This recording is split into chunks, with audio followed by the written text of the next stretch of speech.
नमस्कार दोस्तों, आप सभी का मेरे YouTube channel @Voice of Umesh 3702 पे स्वागत है। आज मैं आपके समक्ष कुछ नए जो क्रिमिनल लॉज इंट्रोड्यूस हुए हैं उसके बारे में चर्चा करने के लिए आया हूँ। तो समझते हैं ये न्यू जो लॉज इम्प्लीमेंट हुए हैं, क्रिमिनल लॉज इम्प्लीमेंट हुए हैं 1 जुलाई 2024 से, इनकी क्या ज़रूरत पड़ी और ये क्यों इंट्रोड्यूस हुए, इनके क्या बेनिफिट्स हैं और इनके क्या क्या मेन फीचर्स हैं। तो एक्चुअली एक लाइन आप लोग को सुनाई पड़ रही होगी, the curtain falls on the British era law and new criminal laws comes into effect from 1 July 2024। तो ये जो न्यू क्रिमिनल लॉज हैं ये पार्लियामेंट में अप्रूव हो गए थे 2023 में, और 2024 1 जुलाई 2024 से इनको इम्प्लीमेंट कर दिया गया है देश के अंदर। एक्चुअली इनको लागू करने का सबसे बड़ा मेन रीज़न ये था कि ये कहा जा रहा था कि ये हमें ब्रिटिश एरा के लॉज हैं जो कि 100 से 150 साल पहले बना दिए गए थे और इनको अब इम्प्लीमेंटेशन की ज़रूरत है। और दूसरा ये बड़ी बात है कि ये हमको ब्रिटिश एरा के समय के याद दिलाते थे कि ऐसा गवर्नमेंट का कहना था कि जो है ब्रिटिश एरा के समय में ये सब कानून, चूँकि ब्रिटिश हम पे इंडिया पे उस समय शासन कर रहे थे, तो ये सब कानून हमारे लिए हमारे देश के नागरिकों के लिए बनाए गए थे, उनके उत्पीड़न के लिए बनाए गए थे, इसलिए इनमें अमेंडमेंट या संशोधन होना बहुत ज़रूरी है। तो समझते हैं ये कानून जो 3 न्यू क्रिमिनल लॉज लाए गए हैं ये कौन कौन से क्रिमिनल लॉज में चेंज करके नए क्रिमिनल लॉज बनाए गए हैं। तो सबसे पहले जो हमारा चेंज हुआ था वो इंडियन पेनल कोड, जो आईपीसी जिसको बोलते हैं, या 1860 में बनाया गया था, और इसकी जगह अभी आ गया है बीएनएस, यार कि बीएनएस भारतीय न्याय संहिता के नाम से नया कानून आ गया है। और ये भारतीय न्याय संहिता 2023 इसको बोला जा रहा है, क्योंकि ये एक बिल है, एक्ट है। दूसरा जो है जिसको हम कहते हैं code of criminal procedure CrPC, ये 1973 में आया था, और इसकी जगह पे जो अभी नया कानून आया है वो आया भारतीय नागरिक सुरक्षा संहिता 2023, ठीक है। और जो तीसरा जो क्रिमिनल लॉज में चेंज हुआ है वो हुआ है द इंडियन एविडेंस एक्ट, ये आया था 1872 में, अभी इसकी जगह पे आ गया भारतीय साक्ष्य अधिनियम 2023। तो इस प्रकार हमारे 3 ओल्ड लॉ में क्रिमिनल लॉज में चेंज हुए हैं, जो कि आईपीसी के नाम से था, सीआरपीसी के नाम से था और इंडियन एविडेंस एक्ट के नाम से था। और इसमें चेंज करके हमारे आ गए हैं बीएनएस भारतीय न्याय संहिता, भारतीय सुरक्षा संहिता, भारतीय नागरिक सुरक्षा संहिता, और तीसरा है भारतीय साक्ष्य अधिनियम 2023। ये 3 नए लॉज हुए और ये 3 नए पुराने लॉज को अमेंडमेंट किया गया है। अच्छा, गवर्नमेंट का ये कहना है कि इन लॉज को इम्प्लीमेंट करने के लिए इतनी आसानी से इम्प्लीमेंट नहीं किया है। इसके लिए उन्होंने बहुत सारे गवर्नमेंट ऑफिशियल्स के साथ, जुडिशरीज़ के लोगों के साथ और सेंट्रल मिनिस्ट्रीज़ के लोगों के साथ, स्टेट गवर्नमेंट और यूनियन टेरिटरीज़ के जो चीफ सेक्रेटरीज़ होते हैं उन सब के साथ बहुत सारी मीटिंग करने के बाद, इन लॉज के सारे पहलुओं को देखने के बाद ही इनको इम्प्लीमेंट किया है, ताकि ये करेक्टली इम्प्लीमेंट हो सकें। दूसरा, अब एक बात समझिए कि इन लॉज को अगर हमें इम्प्लीमेंट कराना है तो इन लॉज के बारे में लोगों को जानकारी होनी चाहिए। गवर्नमेंट ने इसके लिए भी सोचा है। तो सबसे पहले जानकारी किसकी होनी चाहिए? तो गवर्नमेंट ने ये कुछ ऐसे ट्रेनिंग मॉड्यूल्स बनाए हैं, जैसे पहले तो जानकारी उनको होनी चाहिए, उन स्टूडेंट्स को होनी चाहिए जो लॉ की पढ़ाई कर रहे हैं, क्योंकि अभी ये इम्प्लीमेंट हो रहा है और जब वो स्टूडेंट हैं अभी उन नए लॉज को वो पढ़ेंगे तो उनको इसके बारे में जानकारी होनी चाहिए। तो पुराने पैटर्न्स में उन्होंने बार काउंसिल ने पुराने पैटर्न्स में चेंज करके सिलेबस में ये नए कानून को इम्प्लीमेंट कर दिया है, ताकि जो स्टूडेंट्स हैं वो पढ़ाई के समय ही इन नए लॉज के हिसाब से ही आगे की पढ़ाई करें। तो न्यू स्टूडेंट्स के लिए एकेडमिक में करिकुलम में चेंज कर दिया गया है। दूसरा जो है वो हमारे जो आईएएस होते हैं, आईपीएस होते हैं, या जुडिशियल्स के जो बड़े बड़े ऑफिसर होते हैं, उनके लिए जो Lal Bahadur Shastri national academy of administration है, उन्होंने 5 दिन की ट्रेनिंग कंडक्ट करी थी, जिसमें के तहत उनको इन न्यू लॉज के बारे में जानकारी दी गई। तीसरा, अगर हम निचले स्तर पर देखें तो पंचायती राज और रूरल डेवलपमेंट वगैरह के लिए जो है हिंदी में वेबिनार वगैरह की व्यवस्था की गई थी।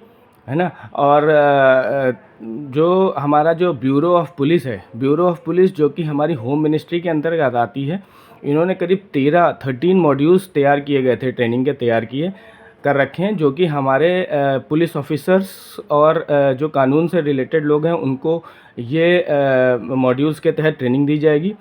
पब्लिक के लिए, आम पब्लिक के लिए गवर्नमेंट ने क्या किया है, आम पब्लिक के लिए उन्होंने नई एडवाइजरी जारी करी हुई है और कई तरीके के पोस्टर्स वगैरह के तहत जो है इन्होंने व्यवस्था की है कि एक आम पब्लिक को भी इसके बारे में जानकारी दी जाएगी, क्योंकि पब्लिक को भी इनके बारे में पता होना ज़रूरी है।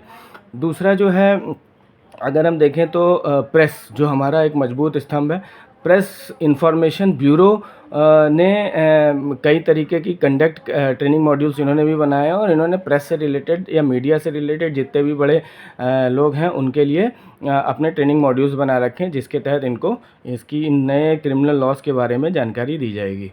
ठीक है, अब ये तो हो गया कि कैसे लोगों तक इसकी जानकारी पहुंचेगी और ये कौन से नए लॉज इम्प्लीमेंट हुए हैं। अब हम जो समझते हैं कि इम्प्लीमेंट लॉ के बेनिफिट क्या है। देखिए, बेनिफिट के बारे में या इन लॉज के बारे में अगर हम देखेंगे तो बहुत सारी चीज़ें, कुछ मेन फीचर्स के बारे में हम लोग बात करते हैं ताकि आप लोग को मेन फीचर्स कुछ समझ में आ जाए। सबसे पहला जो मेन फीचर है वो है ज़ीरो एफआईआर। ज़ीरो एफआईआर का मतलब है कि आप एक एग्जांपल से समझिए कि मान लीजिए आप कहीं बाहर चले जाते हैं और घूमने जाते हैं और आपके यहाँ पे किसी भी प्रकार की चोरी हो जाती है, तो अगर आप एक्स जगह पे रह रहे हैं तो उसकी अगर आप एक्स जगह पे रह रहे हैं तो पहले क्या होता था, उसकी रिपोर्ट आपको एक्स जगह के थाने में ही करानी पड़ती थी। पर अभी क्या है कि अगर आप कहीं बाहर गए हुए हैं तो आप उसकी रिपोर्ट वहाँ के लोकल थाने में भी करा सकते हैं और उसकी वहाँ के थाने से भी उसकी एक्शंस आपके लोकल थाने तक उसकी रिपोर्ट चली जाएगी और उस पर एक्शन तुरंत हो जाएगा। क्यों ये इसलिए किया गया है ताकि जो है लीगल प्रोसीडिंग्स में टाइम की बचत की जा सके। दूसरा सबसे बड़ी बात यह है कि ऑनलाइन रजिस्ट्रेशन की इसमें व्यवस्था की गई है। और तीसरा जो बेनिफिट है, देखिए इसमें एक हीनस क्राइम वर्ड का यूज़ किया गया। हीनस मतलब वो सभी अपराध जो कि जघन्य अपराध में जो गिने जाते हैं, जैसे कि रेप हो गया या मर्डर हो गया। इस तरीके के जो जघन्य अपराध होते हैं, जो हीनस क्राइम होते हैं, उसमें वीडियोग्राफी जो है वो मैंडेटरी कर दी गई है। वीडियोग्राफी मैंडेटरी इसलिए की गई है ताकि कोई भी अपराधी जो है वो एविडेंस के अभाव में बच ना सके, इसलिए वीडियोग्राफी मैंडेटरी की गई है। दूसरा, अगर कोई भी सम्मन आपको भेजा जाता है तो पहले क्या होता था, वो एक लेटर के माध्यम से सम्मन आपके पास जाता था। वो लेटर आपको कभी मिलता था, कभी नहीं मिलता था। अभी क्या किया है गवर्नमेंट ने कि आपको इलेक्ट्रॉनिकली भी सम्मन जाएगा, यानी कि आपको एक लेटर के अलावा जो है आपको एक ईमेल पोस्ट कर दिया जाए, आपको मैसेजेस डाल दिए जाएंगे जिसके तहत आपको सम्मन आप तक पहुंच जाएगा और आपको उसमें हाजिर होना पड़ेगा। ये दूसरा, इसमें क्या किया गया, इसमें फास्टर जस्टिस सिस्टम चालू किया गया है। कैसे फास्टर जो जस्टिस सिस्टम है उसमें ऐसा है कि पहली हियरिंग से 60 दिन के अंदर पुलिस को चार्जेस अपराधी पे लगाने होंगे और आरोपी पे लगाने होंगे 60 दिन के अंदर, और ट्रायल के बाद 45 डेज़ के अंदर इनका जजमेंट इनका आ जाना चाहिए। अब ये जजमेंट देखिए 45 डेज़ में आता है या नहीं, ये तो वक्त के साथ ही पता चलेगा, बट फास्टर जजमेंट सिस्टम इसमें लाया गया है, फास्टर जस्टिस सिस्टम, ताकि जो है आरोपी पे 60 दिन के अंदर फर्स्ट हियरिंग से 60 दिन के अंदर उस पर चार्जेस लग जाएं और ट्रायल के बाद 45 डेज़ के अंदर उस पर निर्णय आ जाए। दूसरा, विमेन और चिल्ड्रंस के केस में जो है उन्होंने बोला गया है कि ये सेंसिटिव केस है, क्योंकि विमेंस और बच्चे जो होते हैं ये थोड़ा सा सेंसिटिव होते हैं, तो इन पे हार्ड एंड फास्ट पुलिस के द्वारा इनसे स्टेटमेंट नहीं लिया जाएगा। इनके लिए विमेन ऑफिसर्स नियुक्त होंगे जो कि इनके स्टेटमेंट लेंगे। जो एक वर्ड और यूज़ किया गया इसमें, इमर्जिंग क्राइम्स। देखिए, अभी हीनस क्राइम एक वर्ड यूज़ किया गया था और अभी एक और चीज़ है इसमें, इमर्जिंग क्राइम्स यूज़ किया गया। इमर्जिंग क्राइम्स में जैसे कि फॉल्स प्रॉमिस ऑफ मैरिज, किसी से विवाह या शादी का झूठा वादा करना, गैंग रेप ऑफ माइनर्स के केस में, और मॉब लिंचिंग और इन सभी क्राइम्स में को इमर्जिंग क्राइम्स कहते हुए इनके लिए न्यू प्रोविजंस इंक्लूड किए गए हैं इस नए क्रिमिनल लॉज में। दूसरा, इसमें सबसे बड़ी बात, टेररिज्म की डेफिनेशन को डिफ़ाइन किया गया है और फर्स्ट टाइम इस डेफिनेशन को एक्सपेंड करते हुए इसके स्कोप को इकोनॉमिक सिक्योरिटी से जोड़ा गया है। टेररिज्म को किससे जोड़ दिया गया है? इकोनॉमिक सिक्योरिटी से जोड़ते हुए इसकी डेफिनेशन को एक्सपेंड कर दिया गया। जो सबसे बड़ी बात इसमें क्या है, इसमें जो आईपीसी की जो धाराएं होती थी वो 511 सेक्शंस आईपीसी में हुआ करते थे, जो अभी बीएनएस में यानी भारतीय न्याय संहिता में इसको रिड्यूस करके यानी कम करके 358 सेक्शंस कर दिए गए हैं, ताकि जो है लोगों को इसके बारे में अध्ययन करने में आसानी हो।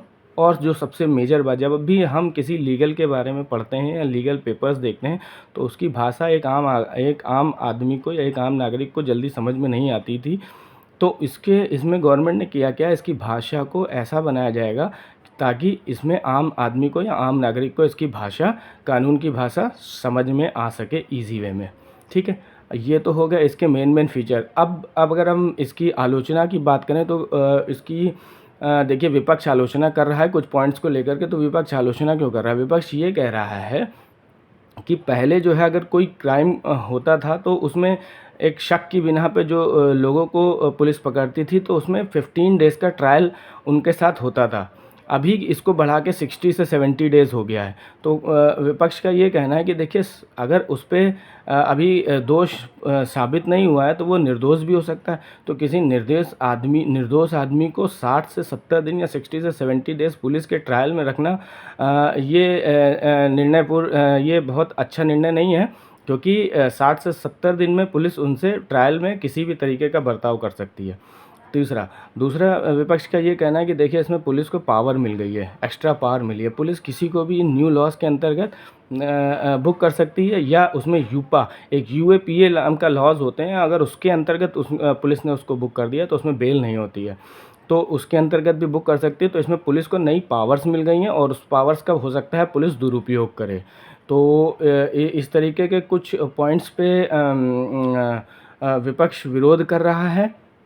ठीक है, हाँ, ये और एक बात और विपक्ष ये कह रहा है कि जो है आपने ये जो टेररिज्म, हीनस क्राइम्स और इस तरीके के वेग वर्ड्स का इसमें यूज़ नहीं करना चाहिए था आपको अपने लॉज में। इस तरीके के वर्ड्स का यूज़ हमको करने से बचना चाहिए था। ठीक, और अब हम बात करें तो जब हम जुडिशरी के जो लोग हैं, जैसे लॉयर्स वगैरह जो हैं, ये भी लॉयर्स भी इसमें 2 पार्ट्स में बँट गया है। कुछ इसका सपोर्ट कर रहे हैं, कुछ इसका विरोध कर रहे हैं। जो विरोध कर रहे हैं उनका ये कहना है कि अगर मान लीजिए ये लॉज जो हैं वो 1 जुलाई 2024 से इम्प्लीमेंट हुआ है, और अगर कोई क्राइम हमारा 1 जुलाई से पहले होता है, बट उसकी रिपोर्ट दर्ज जो होती है वो 1 जुलाई 2024 या 2024 के बाद होती है, तो हम इसको उसमें मतलब न्यू लॉज के हिसाब से चलेंगे या ओल्ड लॉज के हिसाब से हमको इसमें केस दर्ज करना है? इसके बारे में गवर्नमेंट ने हमको कोई स्पेसिफिक डायरेक्शन नहीं दी है। तो जुडिशरी के लोगों का कहना है कि हमको क्लियर स्पेसिफिकेशन या स्पेसिफिक हमको पता होना चाहिए कि हमको जो लॉज हैं किस लॉज के तहत चलना है, अगर हमारे पास इस तरीके के केस आ जाते हैं। तो ये कुछ न्यू लॉज जो 1 जुलाई 2024 से हुए हैं इम्प्लीमेंट, ये कुछ नए लॉज के कुछ नए फीचर्स थे, बेनिफिट्स थे। क्रिटिसिज्म जो हो रहा है वो भी मैंने आपको बताया। गवर्नमेंट ने कैसे इनके लिए ट्रेनिंग प्रोग्राम्स चालू किए हैं और ये क्यों न्यू लॉज लाए गए हैं और ये न्यू लॉज क्या हैं, ये मैंने आप लोगों को बहुत आसान शब्दों में एक बार समझाने की कोशिश की है। उम्मीद करता हूँ आप लोगों को ये समझ में आए होंगे, और पुनः इसमें कुछ भी नया आएगा तो पुनः आप लोगों के समक्ष आऊँगा और इसको समझाने की कोशिश करूँगा। तब तक के लिए स्वस्थ रहें, मस्त रहें और बहुत बहुत धन्यवाद। नमस्कार।